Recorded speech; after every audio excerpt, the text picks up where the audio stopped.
Hello everybody and welcome to another Transformers third-party review. In today's video we're taking a look at a slightly ahead of schedule X-Transbots Neptune, aka Masterpiece Seaspray.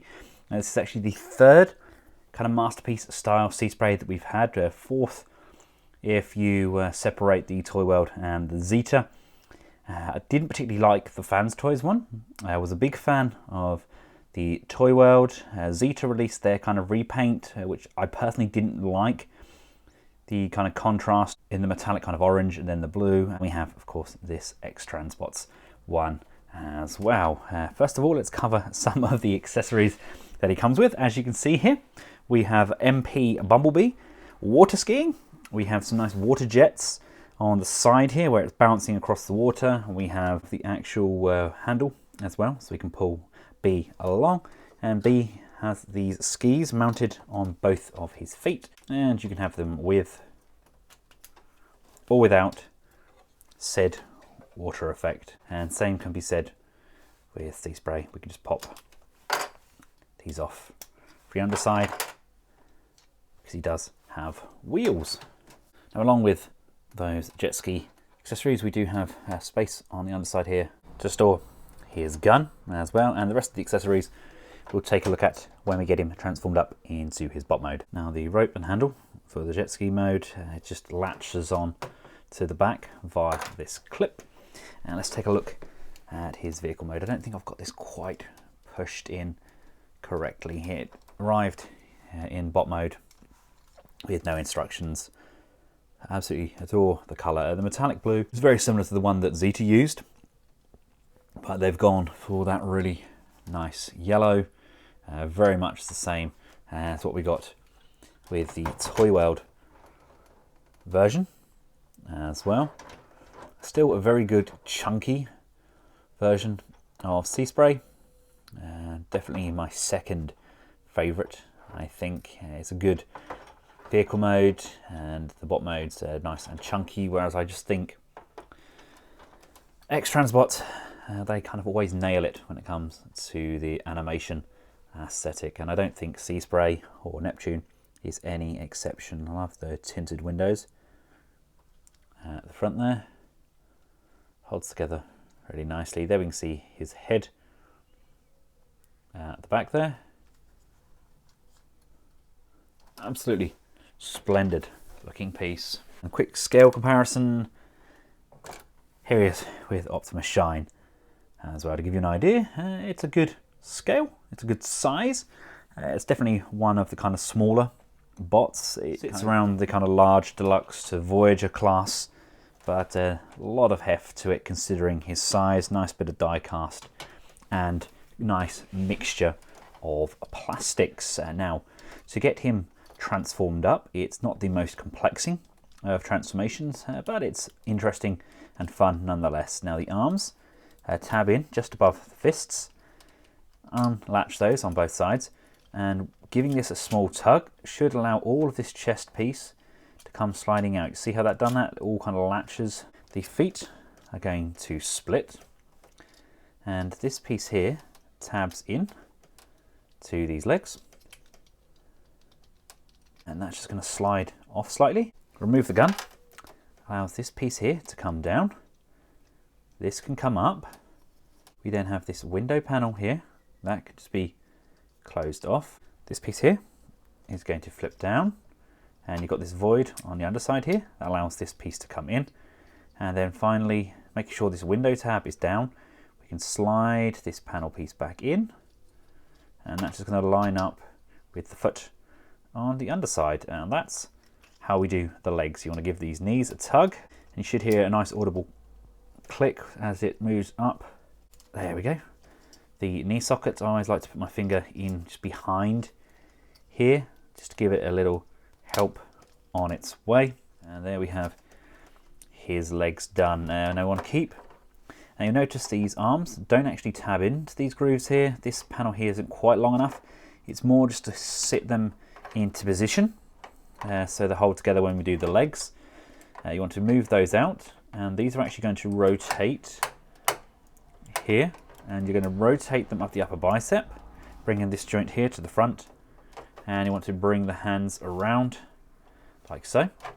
Do that for this side as well. Bring that around, holding onto this top panel. Rotate the upper bicep around to the front, and then the fists around to the top. And these actually are on hinges. You want to just bring this hinge down on either side like so. And you'll notice that the head now wants to tip back. Bring this tab up, bring this tab up, and you want to push down and push down on this torso piece like so. That now allows this piece here to collapse. So we're going to bring this panel piece back, revealing the head, and then these are going to push and collapse in to the torso. It's not a great deal of difference, but it's enough to kind of slim him down slightly. Then tab these into either side, like so, holding that all into position. And then this panel piece here is going to lift like this. And then with that lifted up, we can rotate this piece around. We've got that cannon kind of gun thing on top there. There's all of his innards and workings. This is going to come down like so. And then we're going to rotate this all the way around, forming his beer belly. And then the waist is just going to collapse down like so. And then we can just sort out these arms, bringing them to the front. There we have one glorious looking Seaspray. Definitely doesn't have exactly the same voice as Merman from He-Man. There we go. Looking fabulous, Mr. Seaspray, sir. Looking absolutely fabulous. Now let's take a look at those accessories that we get with him for his bot mode. We get a bucket and spade because, you know, he likes to carry bucket and spade for beach day. The spade does fit nicely into his hand as well, and he can just carry the bucket. That's why I love having all of this articulation on him as well. We kind of bring that right round to the front there.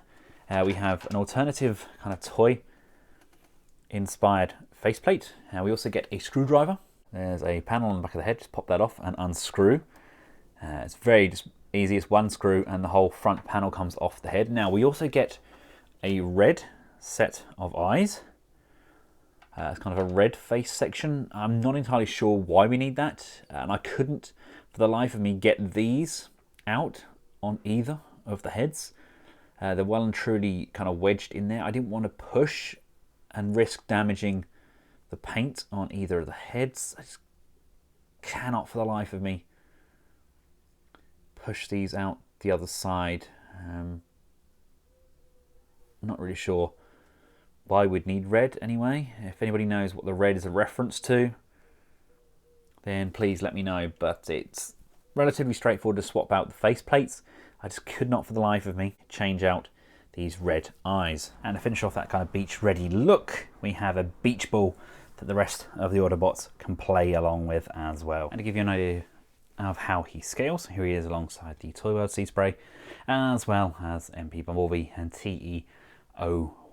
I think that's a pretty darn good scale. He's just literally a smidge shorter than the Toy World one, which is really nice mass shifting because his vehicle mode was kind of thinner and trimmer, but definitely, in my opinion, leaps and bounds better than the Fans Toys offering.